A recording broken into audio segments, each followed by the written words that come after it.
જય શ્રી કૃષ્ણ. રાંધણ છઠ સ્પેશિયલ આપણે દહીંમાંથી રાયતું અને થેપલા બનાવશું.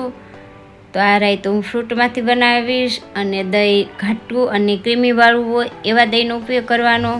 જો તમારે દહીં પાણીવાળું હોય તો દહીંને નિતારીને લેવાનું અને દહીં મોળું હોય એવા દહીંનો ઉપયોગ કરવાનો. તો ફ્રૂટમાં સફરજનના ટુકડા કર્યા છે, છાલ ઉતારી અને ટુકડા કરી લેવાના.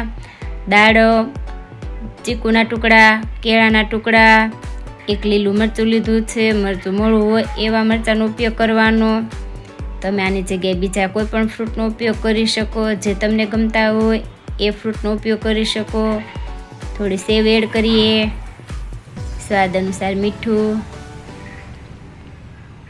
કલર માટે થોડી હળદર. હવે 1 ચમચી મેં રાઈના કુરિયા લીધા છે. તો વેલણેથી આપણે રાઈના કુરિયાને થોડા અધકચરા કરી લઈએ. તમારું દહીં જો ખાટું હોય તો થોડી ખાંડ એડ કરવાની, એનાથી રાયતાનો સ્વાદ ખૂબ જ સરસ આવશે. તો બરાબર આપણે મિક્સ કરી લઈશું. તો આ રાયતું સ્વાદમાં એકદમ સરસ બનશે ને થેપલા સાથે ખાવાની ખૂબ જ મજા આવશે. એવું એકદમ ટેસ્ટી એવું રાયતું બનશે. કલરમાં પણ એટલું સરસ લાગે છે ને ખાવામાં તો એનાથી ટેસ્ટી એવું લાગશે. તો આ રાયતું આપણું બની અને તૈયાર છે. તો રાયતાને આપણે ફ્રીજમાં મૂકી દઈશું. જેમ ઠંડુ રાયતું થશે એમ થેપલા સાથે ખાવાની ખૂબ જ મજા આવશે.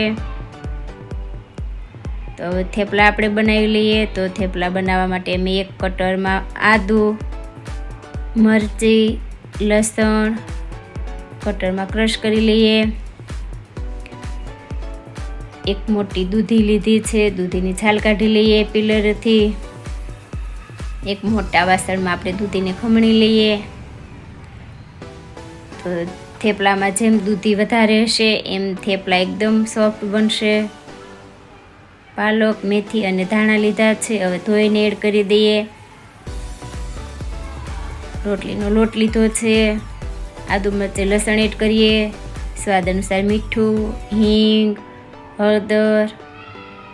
1 વાટકો મેં મલાઈ લીધી છે. મલાઈ ફ્રેશ હોય એવી જ લેવાની. તાજી મલાઈ એડ કરશો તો થેપલા એકદમ સોફ્ટ અને નરમ એવા આપણા બનીને તૈયાર થશે. મોણ માટે તેલ એડ કરીએ.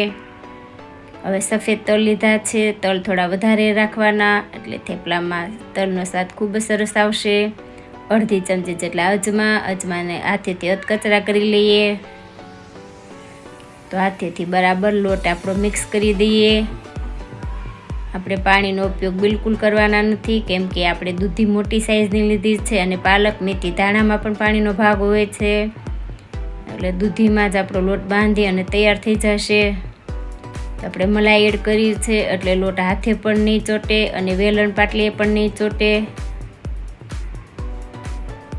તો થેપલા આપણે વણી લેશું. તો એકદમ આસાનીથી આપણે થેપલા સરસ રીતે વણાઈ જશે.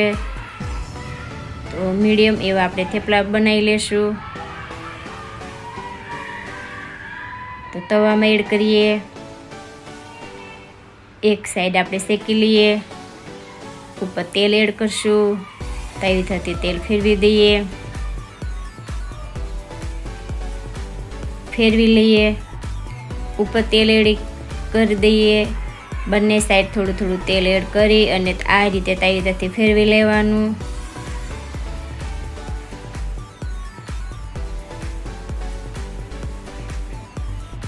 થેપલાને આપણે શેકી લઈએ બંને સાઈડ. તો આપણું થેપલું બની અને તૈયાર થઈ ગયું છે. આ જ રીતે આપણે બીજું થેપલું પણ વણી લઈએ. તો એકદમ વધારે પડતા પણ ચડવા દેવાના નથી, નથી થેપલા કડક થઈ જશે. તો આ રીતના આપણે થેપલા બીજું પણ શેકી લઈએ.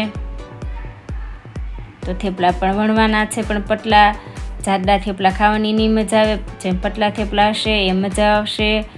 અને આવી રીતે એકદમ ઉપરા ઉપરી થેપલા મૂકવાના એટલે થેપલા એકદમ નરમ રહેશે અને સોફ્ટ પણ એટલા બનશે. તો એકદમ નરમ એવા આપણા થેપલા બનીને તૈયાર થયા છે અને સ્વાદમાં પણ એકદમ ટેસ્ટી એવા થેપલા બન્યા છે. તો આવી રીતે એકવાર જરૂર ટ્રાય કરજો અને કમેન્ટમાં લખીને બતાવજો કે તમારા થેપલા કેવા બન્યા. તો દહીંના રાયતા સાથે એકવાર જરૂર ટ્રાય કરજો રાયતું અને થેપલા.